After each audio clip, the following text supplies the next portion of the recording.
नमस्कार मित्रांनो, ठरलं तर मग या मालिकेच्या आजच्या भागामध्ये मी तुम्हा सर्वांचे अगदी मनपूर्वक स्वागत करते। आजच्या भागामध्ये आपल्याला पाहायला मिळतं महिपत शिकरे आता जेलमधूनच साक्षीला फोन करतात आणि म्हणू लागतात, साक्षी, मी तुझ्यावर जी जबाबदारी दिली आहे, जेच काम तुला मी दिलं आहे, त्यासाठी तुला घराबाहेर पडायची काहीच गरज नाही आहे। तू फक्त माझ्या माणसांना सांग, सगळं काम तेच करतील। बरं, मी फोन ठेवतो, असं म्हणत महिपत शिकरे फोन ठेवतात।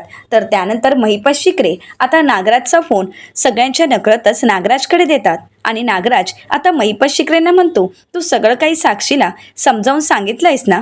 महिपत शिकरे म्हणतात की हो, साक्षीला सगळं काही समजावून सांगितलं आहे, परंतु नाग्या, ती प्रिया विश्वास ठेवण्याच्या लायक आहे का? तर महिपत शिकरेंना नागराज म्हणतो, अजिबातच नाही। प्रियाला सांभाळणं किंवा तिच्यासोबत काम करणं म्हणजे विषारी नागिनीला अंगाखांद्यावर खेळवण्यासारखं आहे। ती अजिबात विश्वास ठेवण्याच्या लायक नाहीये। ती आत्तासुद्धा जे काही करते त्यावर माझा अजिबातच विश्वास नाहीये, परंतु तिचेच हात दगडाखाली आहेत, त्यामुळे मला तरी असं वाटते की नक्कीच ती आपल्याला सोडवण्याचा प्रयत्न करेल। कारण आता तर सायली अर्जुनला मारण्याची सुपारी तिने तुझ्याकडे दिली आहे, कारण तिला माहीत आहे हे काम तुझ्या व्यतिरिक्त कोण करू शकतं आणि ती कोणाला सुपारी देणार?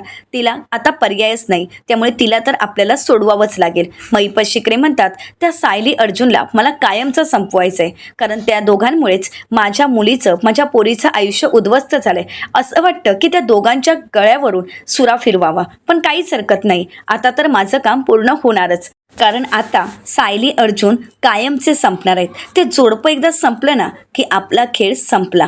आता यातही आपला फायदा आहेच, कारण एकीकडे ही प्रिया तर आपल्याला बाहेर काढण्याचा प्रयत्न करेलच, तो वकील आणि त्याची बायको संपली तर आपला डबल फायदा। तर आता महिपत शिकरे म्हणतात, म्हणजे प्रियाचं काम होणार आणि आपण इथून बाहेर पडणार।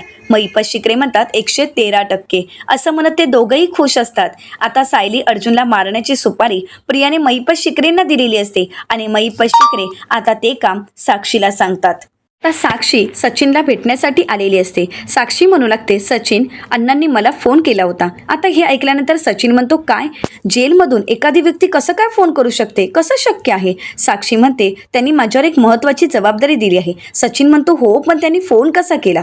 तर आता साक्षी म्हणते, सचिन, त्यांनी कसं हे सगळं काही मॅनेज केलं यापेक्षा त्यांनी माझ्यावर कोणती जबाबदारी सोपवली आहे हे महत्त्वाचं आहे। सचिन म्हणतो, काय झालंय? अण्णा काय म्हणालेत? तर साक्षी म्हणते, अण्णांनी माझ्यावर जी जबाबदारी सोपवली ती ऐक, असं म्हणत साक्षी आता सगळं काही सचिनला सांगू लागते। आता हे ऐकल्यानंतर सचिनला धक्काच बसतो। सचिन म्हणतो, काय? एवढी मोठी जबाबदारी अण्णांनी तुझ्यावर सोपवली आहे? साक्षी म्हणते, हो ना, पण आता ही जबाबदारी पूर्ण कशी करायची मला काहीच कळत नाहीये, कारण मला तर याबद्दल सगळी माहिती काढायची आहे, परंतु कशी काढायची आणि काय करू, मी कसं मॅनेज करू, मला काहीच कळत नाही। तर आता सचिन म्हणू लागतो, याची काळजी तू का करतेस? मी आहे ना तुझ्यासोबत, मी तुला सगळी मदत करायला तयार आहे। तर साक्षी म्हणते, कशी? सचिन म्हणतो, आहे, त्याच्यासाठी सुद्धा माझ्याकडे एक प्लॅन आहे। तर साक्षी म्हणते, सचिन, खरंच तू मला मदत करशील? सचिन म्हणतो, साक्षी, अगं, मी तुझ्यावर चिडतो, परंतु आपल्यात अंतर आलंय असं नाहीये। साक्षी, अगं, तुझे अण्णा तेच माझे अण्णा आहेत। आता बघ मी काय करतो, आता मी जसं सांगेन तसंच तू कर। साक्षी म्हणते, नक्की तुझ्या डोक्यात काय चाललंय? सचिन म्हणतो, सांगतो, असं म्हणत सचिन आता विचार करतो आणि मनाशीच म्हणतो, झालं, आता एकदा मी या साक्षीच्या बुकमध्ये तर आलोच आहे, परंतु आता गरज आहे अण्णांच्या गुडबुकमध्ये येण्यासाठी, कारण तोच तर माझं सगळं काम करू शकतो। कारण साक्षी हे सगळं काम करेल असं नाही, परंतु यासाठी मला गरज आहे अण्णांची। आता मला माझ्या कामाला सुरुवात करायला हवी। तर आता साक्षी सचिनला म्हणते, सचिन, काय झालंय? तुझं प्लॅन काय आहे ते तरी सांग। सचिन म्हणतो, हो, मी सांगतो, असं म्हणत सचिन आता त्याचा प्लॅन साक्षीला सांगू लागतो। आता साक्षी याचा विचार करू लागते। तर दुसरीकडे पाहायला मिळतं की प्रिया आता पुन्हा एकदा जेलमध्ये महिपत शिकरे आणि नागराज यांना भेटण्यासाठी गेलेली असते, परंतु जाताना प्रिया मात्र वकिलांना घेऊन गेलेली असते। तर आता प्रिया वकिलांना घेऊन महिपत शिकरे आणि नागराज यांना भेटायला तर गेलेली असते आणि त्यांच्यात चर्चाही होते। तर आता महिपत शिकरे वकिलांना प्रश्न करत म्हणतात, एका आठवड्यात नक्की का? तर ते वकील एकदम कॉन्फिडन्समध्ये सांगतात की हो, या एका आठवड्यात नक्की, मी तुम्हाला जामिनावर नक्कीच सोडवेन। आता प्रिया स्टॅम्प पेपर महिपत शिकरेंना दाखवत म्हणते, मी स्टॅम्प पेपरवर लिहून देते की एका आठवड्याच्या आत मी पटवर्धन वकिलांच्या मदतीने तुम्हाला लवकरात लवकर जामिनावर इथून बाहेर काढेन। आता मी तुमच्या सगळ्या अटी मान्य केल्या आहेत. आता तरी तुम्ही माझं काम कराल ना? तर महिपत शिकरे नागराजकडे पाहतात. नागराज इशाऱ्यानेच होकार देताच महिपत शिकरे म्हणतात, घे नंबर लिहून घे. आता प्रिया खुश होते. महिपत शिकरे नंबर सांगतात. तर आता प्रिया त्यांना विचारते, हा कोणाचा नंबर आहे? तर महिपत शिकरे म्हणतात, माझ्या फंटरचा. आता याला तू फोन करायचा आहे आणि याला फोन केल्यानंतर माकडं पिंजऱ्यातून कधी बाहेर पडली आहेत, कुठे जात आहेत, काय करतायत, हे सगळं काही तू त्याला सांगायचंय. मग त्यांना कसं उडवायचं हे काम त्याचं आणि तो त्याचं काम अगदी व्यवस्थित करेल, माझी खात्री आहे. आता हे ऐकल्यानंतर प्रिया खुश होते.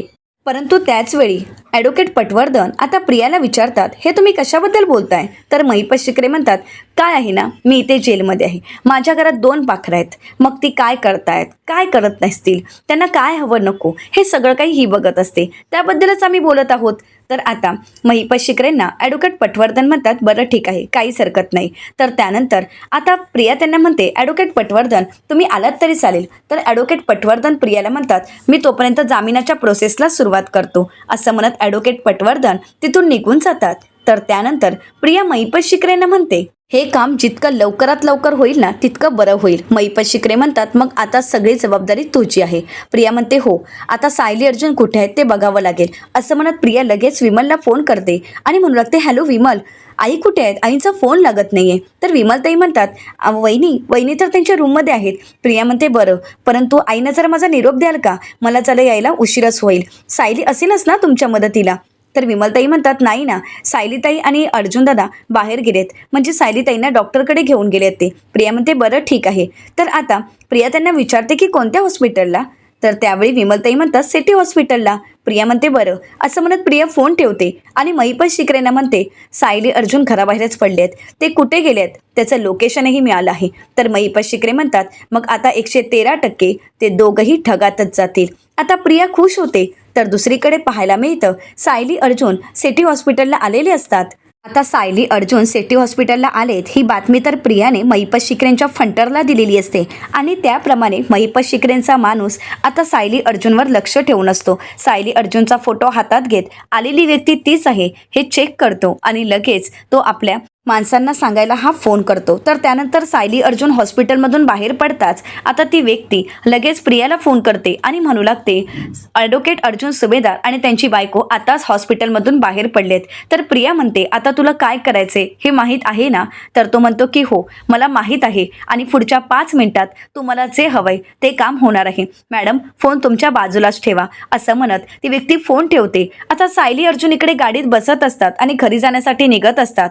तोपर्यंत महिपत शिकरेंचा फंटर आपल्या माणसांना फोन करतो आणि म्हणू लागतो, ॲडव्होकेट अर्जुन सुभेदार आणि त्यांची बायको आत्ताच हॉस्पिटलकडून निघत आहेत, त्यामुळे लगेच निघायचं आहे आणि काम करायचं आहे. आता घाईघाईने ते आपली गाडी चालू करतात आणि लगेच हॉस्पिटलच्या दिशेने येतात. सायली अर्जुन गाडीत असतात आणि त्याच वेळी मागून भरधाव वेगाने ट्रक येत सायली अर्जुनच्या गाडीला मोठ्याने धडक देतो. आता सिटी हॉस्पिटलच्या समोरच हा एवढा मोठा प्रसंग घडतो.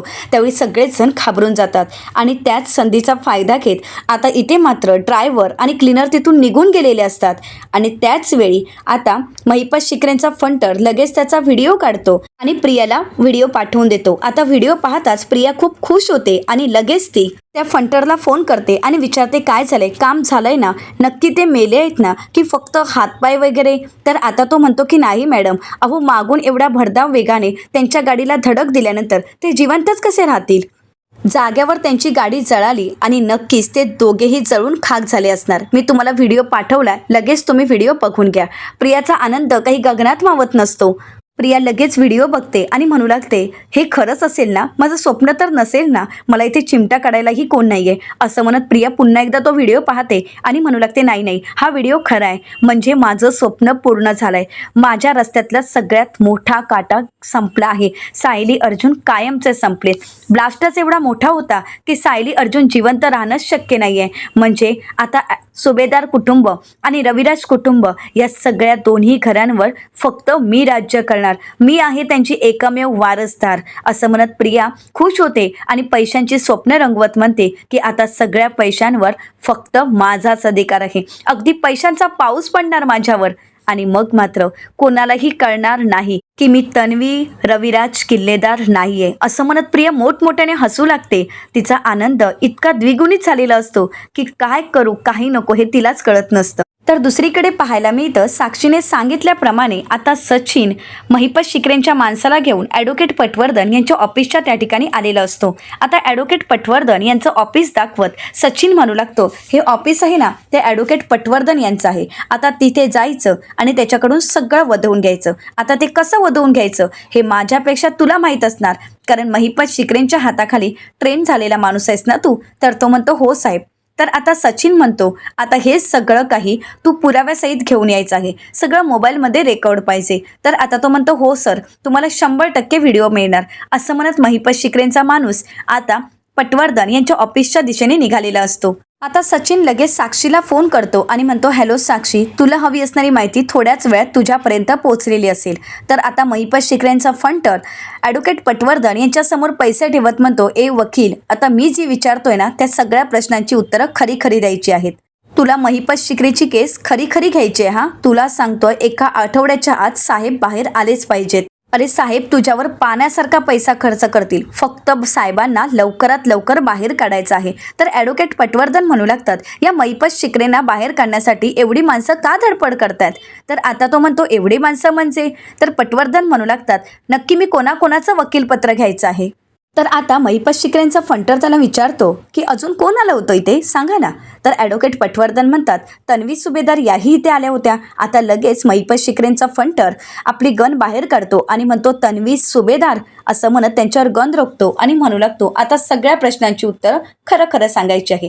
तर ॲडव्होकेट पटवर्धन म्हणतात यात माझी काय चूक आहे. तर ते म्हणतात आता मला इतकंच खरं सांगायचं आहे की तन्वी सुभेदार यांचं तुमच्याशी काय बोलणं झालं. जर खरं नाही सांगितलं तर या बंदुकीतल्या सगळ्या गोळ्या तुझ्यावर झाडेन. असं म्हणत आता महिपत शिकरेंचा फंटर ॲडव्होकेट पटवर्धन यांच्याकडून सत्य वधवून घेण्यासाठी बंदुकीचा धाक दाखवतो. त्यावेळी मात्र ॲडव्होकेट पटवर्धन घाबरतात आणि म्हणतात की हो मी सगळं काही सांगायला तयार आहे. तर महिपत शिकरेंचा फंटर त्यांना म्हणतो बोलायचं पोपटासारखं बोलायचं. तर आता ॲडव्होकेट पटवर्धन त्यांच्यामध्ये आणि प्रियामध्ये झालेलं बोलणं सगळं पोपटासारखं बोलू लागतात आणि म्हणतात तन्वी सुभेदार यांना महिपत शिकरे आणि नागराज किल्लेदार यांना कधीच सोडवायचं नव्हतं. त्यांचा हा फक्त बनाव होता. त्यांना फक्त सायली अर्जुन या दोघांना मारायचं आहे आणि त्यासाठी त्यांनी हा आखलेला बनाव आहे. आणि हे सगळं काही महिपत शिकरे यांच्या फंटरने मोबाईलमध्ये रेकॉर्ड करून घेतलेलं असतं आणि लगेच तो आपल्या गाडीच्या दिशेने निघालेला असतो.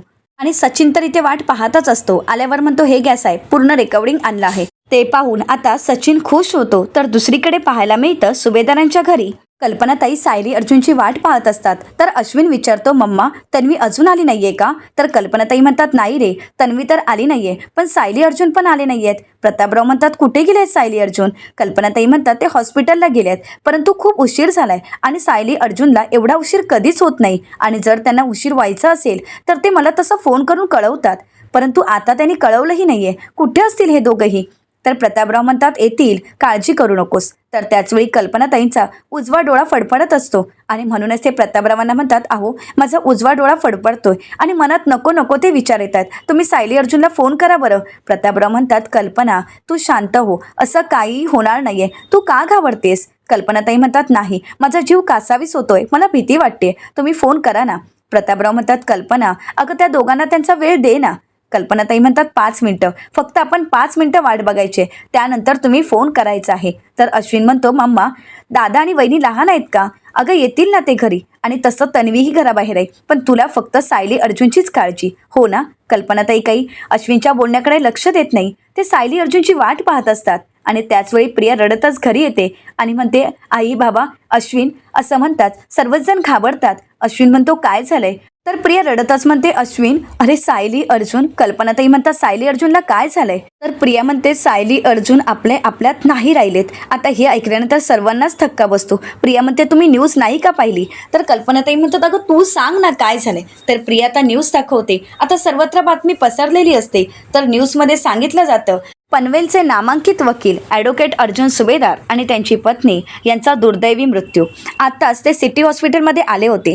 ॲडव्होकेट अर्जुन सुभेदार त्यांच्या पत्नीला घेऊन सिटी हॉस्पिटलमध्ये आले असता त्यांची गाडी पार्किंगमध्ये उभी होती. सिटी हॉस्पिटलमधून निघाल्यानंतर ते गाडीत बसले असता मागून येणाऱ्या भरधाव वेगाने येणाऱ्या गाडीने त्यांच्या गाडीला एवढी जोरदार धडक दिली की जागच्या जागी गाडीने पेट घेतला आणि त्यातच ॲडव्होकेट अर्जुन सुभेदार आणि त्यांची पत्नी यांना त्यांचा दुर्दैवी जीव गमवावा लागला. गाडीने जागीच पेट घेतला आणि त्यामुळे ॲडव्होकेट अर्जुन सुभेदार आणि सायली सुभेदार यांचा जागीच मृत्यू झाला. आता ही बातमी ऐकल्यानंतर संपूर्ण सुभेदार कुटुंबावर दुःखाचा डोंगर कोसळलेला असतो. कल्पनाताई आणि प्रतापराव हे तिथे स्तब्ध होतात. त्यांना तर काहीच सुचत नसतं. ते पूर्णपणे घाबरून गेलेले असतात. पायाखालची जमीनच सरकते. आता ही बातमी ऐकल्यानंतर कल्पनाताई मोठ्यानेच ओरडतात. सायली, अर्जुन आणि तिथेच कोसळतात. आता सर्वच जण कल्पनाताईंना सावरत असतात. प्रिया मात्र मनातून खूप खुश असते. आता सर्वच जण कल्पनाताईंना शुद्धीवर आणण्याचा प्रयत्न करत असतात. परंतु कल्पनाताईंनी या सगळ्याचा खूप मोठा त्यांना धक्का बसलेला असतो आणि त्यांना तो धक्का सहन न होता ते बेशुद्ध झालेले असतात. आता अश्विन ज्यावेळी पाहतो त्यावेळी अश्विनच्या लक्षात येतं की मम्माची शुगर लो झाली आहे. अश्विन म्हणतो, डॅड, कदाचित मम्माची शुगर लो झाली आहे, त्यामुळे मी इथे थांबतो. तुम्ही जाल का हॉस्पिटलच्या ठिकाणी? तर प्रतापराव म्हणतात की हो, मी लगेच आधी इथे चैतन्यला फोन करतो. असं म्हणत प्रतापराव चैतन्यला फोन करतात आणि म्हणतात, चैतन्य, तू बातमी पाहिली आहेस का? हो, आम्ही सुद्धा पाहिली. तू एक काम करशील का? तू हॉस्पिटलच्या त्या ठिकाणीच ये, मी सुद्धा इथून येतो. असं म्हणत आता प्रतापराव पुन्हा एकदा कल्पनाताईंना आवाज देण्याचा, त्यांना शुद्धीवर आणण्याचा प्रयत्न करतात. तर प्रिया म्हणते, आई, आता हा धक्का सहन करावाच लागेल ना, यातून बाहेर पडावंच लागेल ना. आई, अगं उठ ना. आता विमलही कल्पनाताईंना उठवण्याचा प्रयत्न करत असते, परंतु कल्पनाताई मात्र बेशुद्धच असतात. आता प्रतापराव घराबाहेर पडतात. तर दुसरीकडे किल्लेदारांच्या घरी ज्यावेळी ही बातमी ऐकली जाते त्यावेळी मात्र तिथेही सर्वांना धक्काच बसतो. ॲडव्होकेट अर्जुन सुभेदार आणि त्यांची पत्नी यांचा दुर्दैवी मृत्यू हे ज्यावेळी प्रतिमा हत्या ऐकतात त्यावेळी त्याही तिथेच कोसळतात. म्हणू लागतात, नाही, हे शक्य नाही. तर आता सुमन काकू त्यांना सावरतात आणि म्हणतात, नाही वहिनी, असं काहीही होणार नाही. आपल्या सायली अर्जुनच्या बाबतीत असं घडणार नाही. हे वाईट स्वप्न आहे आणि हे स्वप्न नक्कीच लवकरात लवकर दूर होईल. वहिनी, तुम्ही नका विचार करू. तर आता रविराज सरही तेच म्हणत असतात की कदाचित हे सगळं काही खोटं आहे, कारण सायली अर्जुनच्या बाबतीत असं कधीच घडणार नाही. सायली अर्जुनला काहीच होणार नाही. प्रत्येक वेळी मीडियावर विश्वास ठेवायची काहीच गरज नाही आहे. कदाचित बातमी काहीतरी चुकीची असणार. आपल्या सायली अर्जुनला काहीच होणार नाही. आता सगळ्यांचा विश्वास असतो की सायली अर्जुनला काही होणार नाही. तर सुमन काकू म्हणतात, वहिनी, मी म्हणाले ना की हे एक वाईट स्वप्न असेल. आपल्याला आत्ताच जाग येईल आणि कळेल की आपले सायली अर्जुन सुखरूप आहेत. वहिनी, नका काळजी करू, काही होणार नाही. असं म्हणत सर्वच जण आता प्रतिमा आत्यांना आधार देत असतात. परंतु प्रतिमा आत्यासुद्धा या बातमीने पूर्णपणे कोसळून गेलेल्या असतात. सुमन काकू म्हणतात, देव इतक्या चांगल्या माणसांच्या बाबतीत वाईट नाही करणार. वहिनी, तुम्ही काळजी नका करू, तुम्ही असंच धीर सोडू नका. विराज सर म्हणू लागतात, चला आत्ताच्या आता आपल्याला पूर्णाईंच्या घरी जावं लागेल. तिथे सर्वांनाच आपली गरज आहे. मी गाडी काढतो, तोपर्यंत तुम्ही दोघेही या. इथे मात्र प्रतिमा आत्यांना रडू आवरत नसतं. सुमन काकू सावरत असतात आणि म्हणू लागतात, वहिनी, काळजी करू नका, असं काहीही झालेलं नसेल. आता आपल्याला जाऊन सगळ्यांनाच सावरायचं आहे. चला, असं म्हणत आता दोघेही निघालेले असतात. तर दुसरीकडे सुभेदारांच्या घरी आपल्याला पाहायला मिळतं कल्पनाताई अजूनही शुद्धीवर आलेल्या नसतात आणि त्यावेळी सर्वच जण त्यांना शुद्धीवर आणण्याचा प्रयत्न करत असतात. अश्विन म्हणू लागतो, मम्मा अगं उठ ना. तर कल्पनाताईंना बेशुद्ध पाहून प्रिया त्या संधीचा फायदा घेत म्हणते, आई अगं उठ ना. आपल्या घरावर एकामागून एक संकट येतच आहेत. अगोदर सायली अर्जुन गेलेत आणि आता आई आजारी आहे. आता हे ऐकून प्रतापराव प्रियावर चिडतात आणि म्हणू लागतात, तन्वी, शांत बसायचं. कल्पनाला काहीही झालं नाहीये आणि सायली अर्जुनही सुखरूप आहेत. आता मात्र प्रियाला तिचं तोंड बंद ठेवावं लागतं. तर अश्विन प्रियाला म्हणतो, तन्वी, अस्मिताई आणि तिचं बाळ आता झोपलंय, त्यामुळे प्लीज आरडाओरडा करू नका, कारण त्यांना आता काहीही कळायला नको. असं म्हणत अश्विन आता कल्पनाताईंना शुद्धीवर आणण्याचा प्रयत्न करतो. त्यांच्या डोळ्यावर पाणी मारतो. प्रतापराव म्हणतात, कल्पना ग उठ ना, आपले सायली अर्जुन सुखरूप असणार. कल्पनाताई डोळे उघडतात आणि म्हणतात, माझा अर्जुन, माझी सायली. तर प्रतापराव म्हणतात, मी आता तिथेच जात आहे, मी नक्कीच त्यांना घेऊन घरी येईन.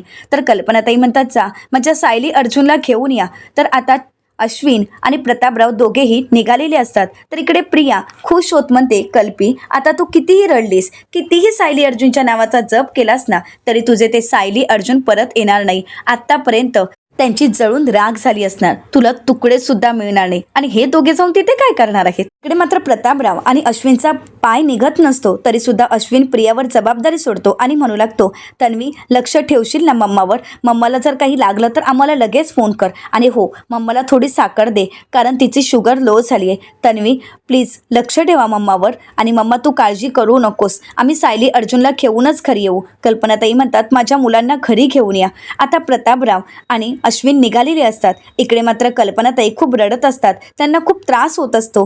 हे सगळं काही त्यांच्या सहन करण्याच्या पलीकडे असतं. परंतु प्रिया त्यांना आधार देण्याचं नाटक करते आणि म्हणू लागते, आई अगोदर पाणी पिऊन घे, तुला बरं वाटेल. कल्पनाताई म्हणतात, माझे सायली अर्जुन. असं म्हणत त्या फक्त सायली अर्जुनची वाट बघत असतात. इथे प्रिया मात्र या सगळ्यांची झालेली हालत पाहून खूप खुश होते. तिला आनंद झालेला असतो. प्रिया नाटक करत म्हणते, आई अगं रडू नकोस, अगं शांत हो. हे बघ अगं, अर्जुन सायली गेले तरी मी आणि अश्विन आहोतच ना. आम्ही तुम्हाला कधीच एकटं पडू देणार नाही. आम्ही आहोत तुमच्यासाठी. कल्पनाताई प्रियाच्या बोलण्याकडे लक्ष देत नाही आणि म्हणू लागतात, हे असं कसं झालं? नाही, माझ्या सायली अर्जुनला काहीही होणार नाही. माझे सायली अर्जुन लवकर परत यायलाच हवेत. असं म्हणत फक्त कल्पनाताई सायली अर्जुनची वाट पाहत असतात. तर प्रिया म्हणू लागते, आई मी समजू शकते, आपल्या घरावर खूप मोठा दुःखाचा डोंगर कोसळलाय. मला माहीत आहे अर्जुन आणि माझ्यामध्ये मतभेद होते. सायली आणि माझं कधी पटलं नाही, परंतु त्यांचं वाईट व्हावं असं मी कधीच विचार केला नाही. सायली आणि अर्जुन या दोघांच्या बाबतीत मी नेहमी चांगलाच विचार केला. सायली आणि मी अगदी लहानाचे मोठे एकाच ठिकाणी झालो. सासरी काय आणि माहेरी काय आमची दोघांची गाठ बांधली गेली होती आणि आज अचानक सायली मला सोडून गेली. नाही, मला हे सहन होत नाहीये. कल्पनाताई प्रियावर चिडतात आणि म्हणतात, गप्प बस ना तन्वी, अगं काय चाललंय तुझं हे? आम्ही सर्वजण आशा करतोय की आमचे सायली अर्जुन परत येऊ दे आणि तू अशी एकमेव आणि एकटीच व्यक्ती आहेस जी सायली अर्जुन येणार नाही असं बोलतेस. अगं शुभा, बोल ना, काय झालंय तुला नक्की? तुला कळतंय का तू काय बोलतेस ते? प्रिया म्हणते, हो. आता मात्र विमलताई कल्पनाताईंना आधार देतात आणि म्हणतात, कल्पना वहिनी काळजी करू नका, आपले सायली वहिनी नक्कीच लवकर येतील. आणि तन्वीताई जरा तुम्ही गप्प बसाल का? जर तुम्हाला शुभ बोलायचं नसेल तर प्लीज असं काहीतरी बोलू नका, कारण सायलीताई आणि अर्जुन दादांना काहीही होणार नाही. आता विमल सुद्धा प्रियावर चिडलेली असते. कल्पनाताई देवी आईला हात जोडत म्हणतात, देवी आई माझी मुलं लवकरात लवकर सुखरूप घरी येऊ देत. माझ्या मुलांची काळजी घे, माझ्या मुलांना काहीही होऊ देऊ नकोस. विमलताई म्हणतात, नाही वहिनी, काहीही होणार नाही. सायलीताई आणि अर्जुन दादा देव माणूस आहेत आणि यांच्या बाबतीत देव काहीच चुकीचं करणार नाही. प्रिया ही नाटक करत म्हणते, हो मी सुद्धा देवाकडे प्रार्थना करेन की तुम्ही जसं म्हणताय तसंच होऊ देत, सायली अर्जुन सुखरूप असू देत. आणि अश्विन म्हणाला होता की आईची शुगर लो झाली आहे. आई थांब, मी तुझ्यासाठी लगेच सरबत बनवून घेते. विमल तोपर्यंत आईसोबतच थांबा. असं म्हणत प्रिया किचनमध्ये निघून जाते. तर इकडे प्रतापराव आणि अश्विन घराबाहेर पडलेले असतात. तर दुसरीकडे पाहायला मिळतं, आता अश्विन प्रतापराव दोघेही निघत असताना म्हणतात की चैतन्य तिथे पोहोचलाच असेल, आपणही जाऊ. आता दोघेही निघत असताना तिथे रविराज सर आलेले असतात. रविराज सर हाक मारत म्हणतात, प्रताप, आणि विचारतात, प्रताप हे काय झालंय? प्रतापराव म्हणतात, आम्हाला सुद्धा न्यूजमधूनच कळलंय, आम्ही सुद्धा सिटी हॉस्पिटलच्या तिथे जात आहोत. नक्की काय घडले हे आम्हालाही माहीत नाही. प्रतापरावना खूप घाबरून गेलेले असतात. तरी सुद्धा रविराज सर त्यांना आधार देतात आणि म्हणू लागतात, प्रताप तू काळजी करू नकोस, असं काहीही होणार नाही, मी सुद्धा येतो तुमच्यासोबत. प्रतिमा तू वहिनीसोबत थांब, आम्ही येतो. असं म्हणत आता सर्वजण हॉस्पिटलच्या दिशेने निघालेले असतात. त्याचवेळी त्या ठिकाणी चैतन्य येतो. चैतन्याला पाहून अश्विन म्हणतो, चैतन्य अरे तू तर हॉस्पिटलच्या तिथे जाणार होतास ना, मग काय झालं? तर चैतन्य म्हणतो, मी निघालोच होतो, परंतु तुम्ही इथे दिसलात म्हणून मी इथे आलो. पण ही बातमी खोटी आहे ना? अर्जुन सुखरूप आहे ना? सायली वहिनी सुखरूप आहेत ना? तर प्रतापराव आणि रविराज सर म्हणू लागतात, आम्हाला काहीच माहीत नाही. जोपर्यंत पोलिसांशी बोलणं होत नाही तोपर्यंत आपल्याला कळणार नाही, परंतु आपल्याला आत्ता घटनास्थळी जावं लागेल. असं म्हणत सर्वच जण निघालेले असतात. तर दुसरीकडे प्रिया ही किचनमध्ये सरबत बनवत असते. तर कल्पनाताई विमलला म्हणतात, विमल मला देवघरात घेऊन सर. आता कल्पनाताई देवघरात येतात. इथे मात्र प्रिया हसत असते, ती खुश असते. तर कल्पनाताई देवासमोर येत गणपती बाप्पांचा फोटो हातात घेतात, गणपती बाप्पांची मूर्ती हातात घेतात आणि म्हणू लागतात, देवा हे सगळं काही काय घडतंय? तर दुसरीकडे प्रिया किचनमध्ये मनाशीच म्हणते, हे सायली अर्जुन माझा काठा काढायला निघाले होते, माझा मुखवटा फाडायला निघाले होते, पण आता मीच त्यांना जिवंत जाळलं आहे. आता त्यांचा बंदोबस्त मी कायमचा केलाय. आता माझ्या वाटेतला एक काटा तर कायमचा दूर झालाय. असं म्हणत प्रिया खुश होते. तर दुसरीकडे कल्पनाताई देव पाण्यात ठेवतात आणि आपल्या सायली अर्जुनसाठी प्रार्थना करत असतात. तर इथे कोणी नाही. या संधीचा फायदा घेत प्रिया लगेच नागराजला फोन करते आणि म्हणते, नागराज काका आज मी खूप खुश आहे. कधी नव्हे तर महिपत शिकरेंना दिलेली सुपारी कामी आली आहे. सायली अर्जुन कायमचे गचकलेत. असं म्हणत प्रिया आपला आनंद साजरा करत असते. तर दुसरीकडे कल्पनाताई सायली अर्जुनसाठी प्रार्थना करत असतात. तर येणाऱ्या पुढील भागामध्ये आपल्याला पाहायला मिळतं कल्पनाताई प्रतापरावांना विचारतात काय झालं हॉस्पिटलमध्ये, कुठे आहेत माझे सायली अर्जुन. तर त्याचवेळी सायली आणि अर्जुन सगळ्यांच्या समोर येतात. इथे मात्र प्रियाच्या हातात असणारा पाण्याचा ट्रे खाली पडतो. प्रियाच्या पायाखालची जमीनच सरकते कारण सायली अर्जुन जिवंत तिच्या समोर उभे असतात. आता प्रिया लगेच नागराज आणि महिपत शिकरेंना भेटायला येते आणि म्हणू लागते नाही तुम्हाला काहीच समज नाही, ते सायली अर्जुन जिवंत आहेत, आता मी काय करू. आता महिपत शिकरेंना अगोदरच प्रियाचा खरा चेहरा कळालेला असतो त्यामुळे ते काहीच बोलत नाही. तर दुसरीकडे सायली आणि अर्जुन आता चैतन्यशी रूममध्ये बोलत असतात. तर त्यावेळी सायली चैतन्यला म्हणू लागते हा अपघात नव्हता तर हा घातपात होता. तर अर्जुन म्हणतो की हो हा घडवून केलेला घातपात होता. आता सायली अर्जुन या सगळ्याच्या मुळाशी कशा प्रकारे जातील आणि प्रियाचं सत्य कसं सगळ्यांसमोर आणतील हे पाहणं अतिशय रंजक ठरणार आहे. अशाच मालिकांचे नवनवीन अपडेट पाहण्यासाठी चॅनलला नक्कीच सबस्क्राईब करा. आजचा व्हिडिओ पाहिल्याबद्दल तुम्हा सर्वांचे अगदी मनपूर्वक धन्यवाद.